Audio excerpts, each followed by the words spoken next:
ক্যামাক্সিটটা শেষ করে দিল আমাদের দলটাকে শেষ করে দিল ক্যামাক্সিট। কালীঘাট তৃণমূলে থাকলেও ফের অভিষেক বন্দ্যোপাধ্যায়কে নিশানা করলেন কল্যাণ বন্দ্যোপাধ্যায়। মৃতপ্রাত তৃণমূলের নামে এখন যারা মমতা বন্দ্যোপাধ্যায় অভিষেক বন্দ্যোপাধ্যায়ের বিরুদ্ধে বিদ্রোহ ঘোষণা করেছেন তাদেরও খোঁচা দিলেন শ্রীরামপুরের তৃণমূল সাংসদ। ক্যামাক্সিটটা শেষ করে দিল আমাদের দলটাকে।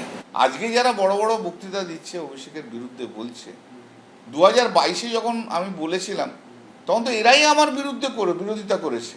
তোমরাই তো আইপ্যাককে মাথায় তুলেছ। তোমাদের মধ্যে কেউ সুমিত যদি দুবার কথা বলে তো জীবন ধন্য হয়ে গেছে তোমাদের। আইপ্যাক যে তোমাদের সঙ্গে কথা বলে তোমরা বলেছো জীবন ধন্য হয়ে গেছে। আজকে তোমরা সব বেনিফিট নিয়েছো, আইপ্যাকের বেনিফিট নিয়েছো, ক্যামাক্সিটের বেনিফিট নিয়েছো, নিজেদের নেতা বলে প্রতিষ্ঠিত করেছো, অভিষেকের লোক বলে চাপ সৃষ্টি করেছো। বিধানসভা ভোটে বিপর্যয়ের পর থেকেই অভিষেক বন্দ্যোপাধ্যায়ের কড়া সমালোচনা শুরু হয় তৃণমূলের অন্তরে। দিনে দিনে যা বেড়েছে। দিদি যদি সংশোধন করে, মানুষের দাবি প্রতি যদি দিদি আস্থা দেখায়, অর্থাৎ অভিষেককে যদি সাইড করে দেয় দল থেকে, তাহলে হয়তো আবারও সমস্ত নেতা নেত্রী এমএলএ এমপি আবার ফিরতে পারে দিদির পাশে। মমতা ব্যানার্জি যদি একজনকে বাদ দেয়, তাকে সরিয়ে দেয়, আজকে সবাই কিন্তু তার সেই জায়গায় হাজির হয়ে যাবে। তুমি ছোট থেকে তো রাজনীতি করে নাই, দেয়ালও লেখে নাই, মিছিলও করে নাই, সেটা আমরা করেছি, সেইভাবে তো আর ওনাকে করতে হয় নাই।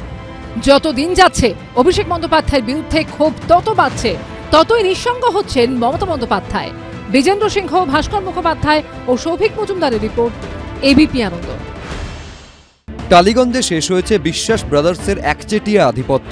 এবার টালিগঞ্জের ছবিটাও বদলাবে বলে বিশ্বাস রাখছেন শিল্পীরা। সেই লক্ষ্যে সোমবার নন্দনে তথ্য সংস্কৃতি দফতরের আধিকারিকদের সঙ্গে বৈঠক করেন বিজেপির বিধায়ক ও অভিনেতা পাপিয়া অধিকারী, রুদ্রনীল ঘোষ, রূপা গঙ্গোপাধ্যায় ও হিরণ চট্টোপাধ্যায়। সরকার খুব হ্যাপি, যা যা কথা হয়েছে আমাদের মধ্যে একটা ঠিকঠাক আলোচনা হয়েছে, and we are happy, sarkar is happy. দীর্ঘদিনের কিছু হওয়া জটিলতা খুব দ্রুত সেটার সমাধান হবে। আমি ধন্যবাদ জানাবো পশ্চিমবঙ্গ সরকারকে, ধন্যবাদ জানাবো মুখ্যমন্ত্রীকে যে খুব পজিটিভ দিকে টেকনিশিয়ানরা এগোচ্ছেন, প্রযোজকেরা এগোচ্ছেন এই ইন্ডাস্ট্রির জটিলতা কাটাবার জন্য। বৈঠকে সিদ্ধান্ত হয় প্রত্যেকটি গিল্ড থেকে একজন করে সদস্য ওয়ার্কিং কমিটিতে থাকবেন। অ্যাডভাইজারি কমিটির তত্ত্বাবধানে থাকবে ওয়ার্কিং কমিটি।